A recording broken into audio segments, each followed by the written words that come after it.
Friends जो मैंने भी सब टीचर जॉब वैकेंसी इंटरेस्टेड थे से पुणी थे न्यू अपडेट आसी सारी जहाँकि समग्र शिक्षा रिक्रुटमेंट 2025 अपडेट आसी ओडिशा गवर्नमेंट स्कूल जॉब रही जदि भी आपण मैंने इंटरेस्टेड अच्छा ताहले करें ये आपण मैंने ओडिशा रे ही जॉब पाइपर एंड ये टीचर हिसाब से जो मैंने भी सब जॉब सर्च थे से भिडियोटी जदि आपण मैंने इंटरेस्टेड अच्छा ताहले वीडियोटी को शेष पर्यंत देखूँ जहाँद्वारा आपण मैंने कौन कौन आपण मानक बेनिफिट्स मिल सैलरी कौन मिल कम कौन रों लोकेशन रे काम करेंगे एंड सबकि डिटेल्स आपण मैंने वीडियो माध्यम पाइपर। तो चलते आम डिटेल्स टी देखी नेबा जहाँद्वारा आपण मैंने इजिली निज फोन माध्यम ही अप्लाई करेंगे कि भाव से विषय डिटेल्स जानीपर।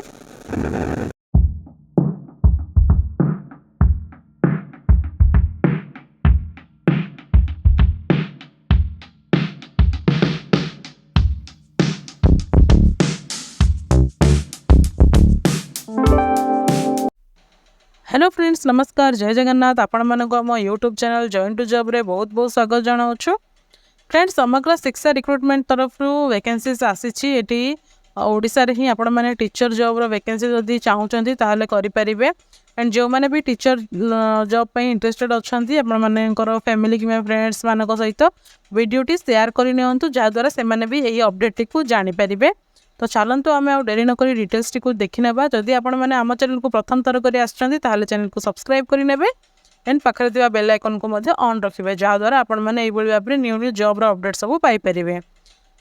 देखो Samagra Shiksha Odisha Balangir has newly published a latest job notification for the vacancy of teacher warden accountant positions of apply through offline application mode. So friend we request you two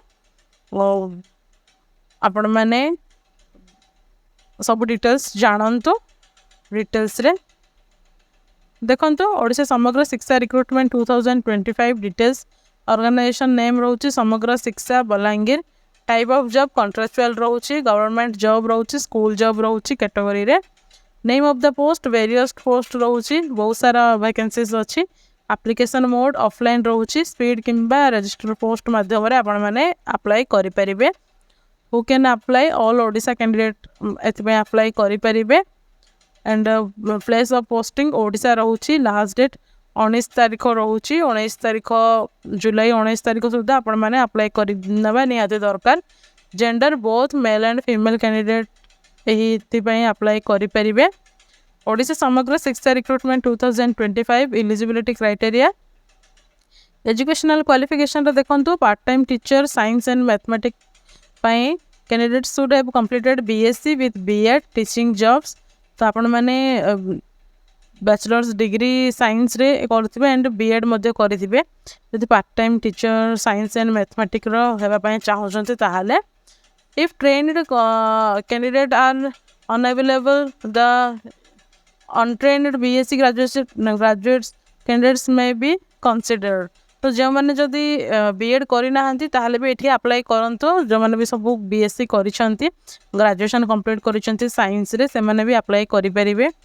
part time teacher English रही candidate should have completed BA with BEd teacher job if trained candidate are unavailable then untrained BA graduates with English honours और minimum 50% marks in English will be consider. तो ये जो मैंने भी सब bachelors degree complete कर English रे से मैंने भी अप्लाई करेंगे।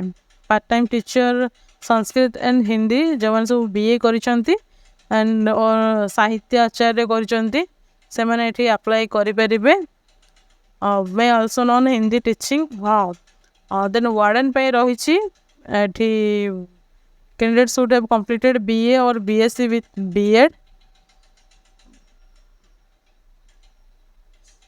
वार्डन मानक भी ये रही and minimum 2 years of experience in educational hostel management रही अकाउंटेंट मानक रही बीकॉम कंप्लीट करेंगे अकाउंटिंग रे एंड कंप्यूटर भी जानी थे। देन देखो post name and vacancy details रही Odisha government job government school jobs रही part time teacher science and mathematics रही 8टी post, part time teacher English रही 3टी post, part time teacher Hindi and Sanskrit रही 4टी पोस्ट रही, वार्डन गोटे पोस्ट रही, अकाउंटेंट 7टी पोस्ट रही।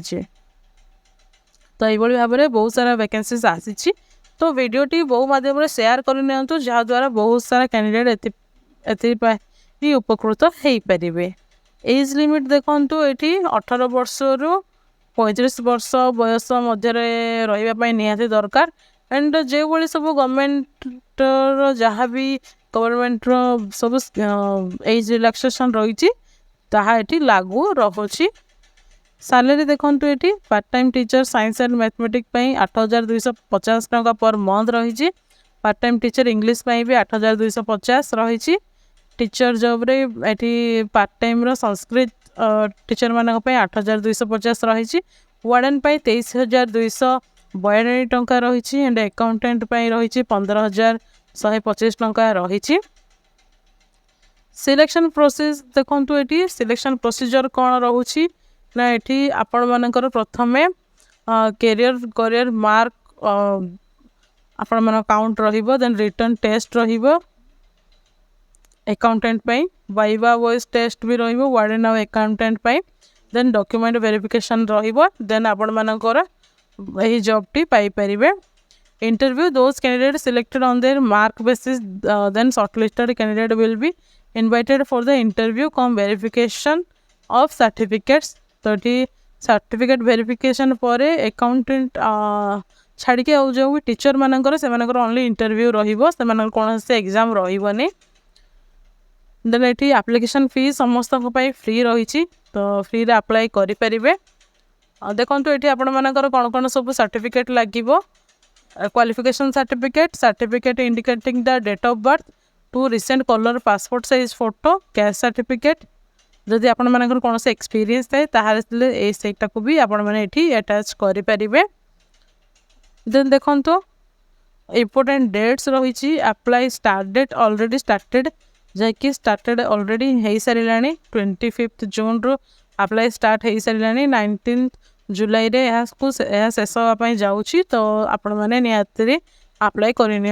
इम्पोर्टेंट नोटिस रही, important note for all the interested candidate who can apply for this job, please carefully fill the application form and check it properly before submit it.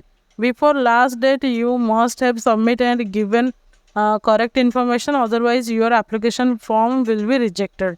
तो आपण मैंने ये application submit कला बेले सब details को आपण मैंने ये चेक करी नेबे, करेक्ट इन्फॉर्मेशन को भी ये आपण मैंने चेक करी नेबे, नहले आपण मानकर एप्लिकेशन टी रिजेक्ट हो पारे। देन देखंतु ये आपण मैंने आपण मानक डिस्क्रिप्शन बॉक्स रे आपण मानक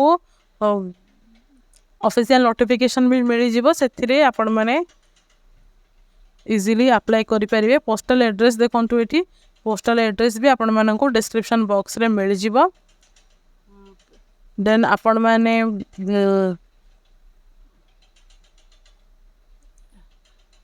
एठी सही लिंक उपर क्लिक करला परे आपण माने एबुली भाबरे इंटरफेस रे पहुंची जिवे। जहाँ देखंतु एठी आपण माने डिस्ट्रिक्ट प्रोजेक्ट ऑफिस समग्र शिक्षा बलांगीर रही, एठू आपण मानकू एप्लिकेशन रो सब किछि डिटेल्स मिल जिवो एंड गाइडलाइंस भी मिल जाउछि। देन एठी देखंतु एठी एप्लिकेशन फॉर्म रही, ये एप्लिकेशन फॉर्म रे फॉर्म टी को आपण माने प्रिंट आउट बाहर करके फिलअप करि नेबे। फिलअप करेंगे आपण मानकर नेम को लिखिए, फादर नेम, परमानेंट एड्रेस, ये आपण मानकर पासपोर्ट साइज फोटो एंड सब किसी डिटेल्स आपण माने ये फिलअप करी आपण माने आपण मानकर सर्टिफिकेट गुडी को अटैच करी से दिया जाइथिबा एड्रेस रे आपण मानको पोस्टल करिया पई पड़िबो। तो फ्रेंड्स यह थिला फुल डिटेल्स टी, जदि भी किसी डाउट थाए ताहले कमेंट सेक्शन रे जणाई परिबे। एई बोली भाव रे न्यूज जॉब रे न्यू अपडेट रे आमे पुणी देखा हबा। से पर्यंत रहउछ, नमस्कार, जय हिंद।